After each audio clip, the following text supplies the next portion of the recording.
حضرت عیسیٰ علیہ السلام کا معجزہ واقعہ نمبر 1 بیان کیا جاتا ہے کہ بنی اسرائیل میں ایک شخص تھا جس کی بیوی نہایت حسین تھی، جس پر وہ اسرائیلی فریفتہ تھا۔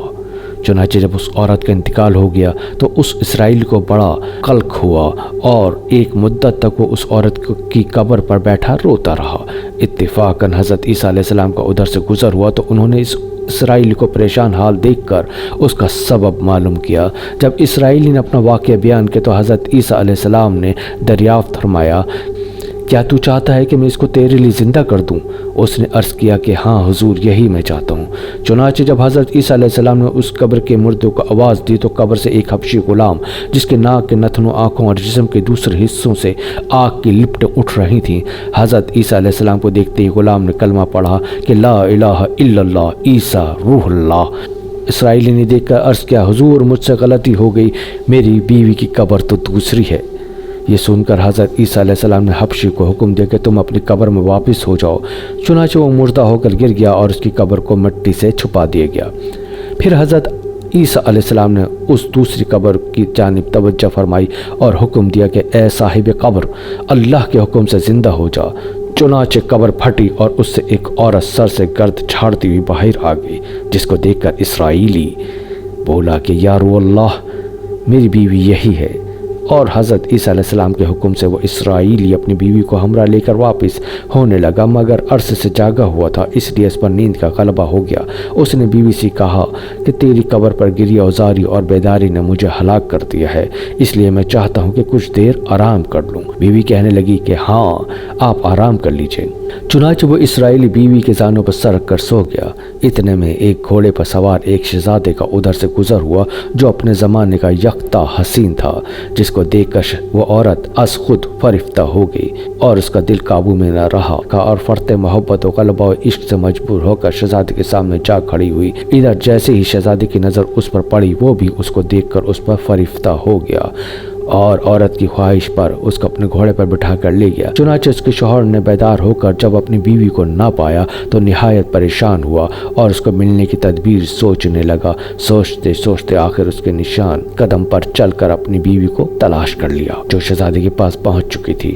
اس کو دیکھ کر اسرائیلی نے شہزادے سے عرض کیا کہ یہ میری بیوی ہے، آپ اس کو چھوڑ دیجیے۔ ابھی شہزادہ کچھ کہنے بھی نہ پایا کہ اس عورت نے کہا کہ میں تیری بیوی نہیں بلکہ شہزادی کی لونڈی ہوں۔ یہ سن کر شہزادہ اسرائیلی سے کہنے لگا، کیا مجھ سے میری لونڈی کو لینا چاہتا ہے؟ اس نے کہا، خدا کی قسم، یہ میری بیوی ہے جس کو میرے سردار حضرت عیسیٰ علیہ السلام نے مرنے کے بعد میرے لیے زندہ کیا ہے۔ ابھی یہ گفتگو ہو رہی تھی کہ حضرت عیسیٰ علیہ السلام بھی وہاں تشریف لے آئے، جن کو دیکھ کر اسرائیلی کہنے لگا، یا روح اللہ، کیا یہ میری وہ بیوی نہیں جس کو آپ نے میرے لیے زندہ کیا ہے؟ حضرت عیسیٰ علیہ السلام نے فرمایا کہ ہاں، یہ وہی ہے۔ یہ سن کر عورت کہنے لگی کہ یا روح اللہ، یہ شخص جھوٹا ہے، میں تو اس شہزادی کی لونڈی ہوں۔ حضرت عیسیٰ علیہ السلام نے فرمایا کہ کیا تو وہ عورت نہیں جس کو میں نے اللہ تعالیٰ کے حکم سے زندہ کیا ہے؟ عورت نے کہا، یا روح اللہ، باخدا میں وہ نہیں ہوں۔ اس کے بعد حضرت عیسیٰ علیہ السلام نے فرمایا، جو جان خدا کے حکم سے میں نے تجھے دی ہے اس کو واپس کر دے۔ یہ سنتے ہی وہ عورت پھر مردہ ہو کر گر پڑی اور حضرت عیسیٰ علیہ السلام فرمانے لگے کہ جو شخص ایسے آدمی کو دیکھنا چاہے جو کافر مرا تھا اور زندہ ہو کر ایمان لایا تو وہ اس حبشی غلام کو دیکھ لے جو پھر ایمان کی حالت میں مرا ہے، اور جو کوئی ایسے شخص کو دیکھنا چاہے جو مومن مرا تھا پھر اللہ نے اس کو زندہ کیا اور وہ کافر ہو کر حالت کفر میں مر گیا تو وہ اس عورت کو دیکھ لے۔ اس واقعے کو دیکھ کر اسرائیلی نے قسم کھائی، اب کبھی نکاح نہ کروں گا، اور میدانوں کی طرف نکل گیا جہاں اللہ تعالیٰ کی عبادت میں مصروف رہ کر اسے موت آ گئی۔ اللہ تعالیٰ اس پر رحم فرمائے۔ باحوالہ حکایت الصالحین، اس سے ہمیں کیا سبق ملتا ہے؟ نبی اور رسول کا اقرار و انکار کا نتیجہ اس حکایت سے ظاہر ہوتا ہے اور سبق ملتا ہے کہ کامیابی اپنے نبی صلی اللہ علیہ وآلہ وسلم کی اطاعت و محبت سے ہی مل سکتی ہے۔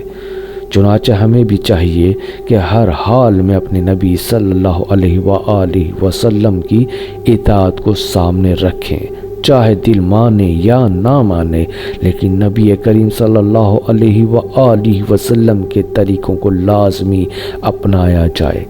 اللہ تعالیٰ اس واقعے سے سبق حاصل کر کے ہمیں عمل کرنے کی توفیق عطا فرمائے، آمین یا رب العالمین۔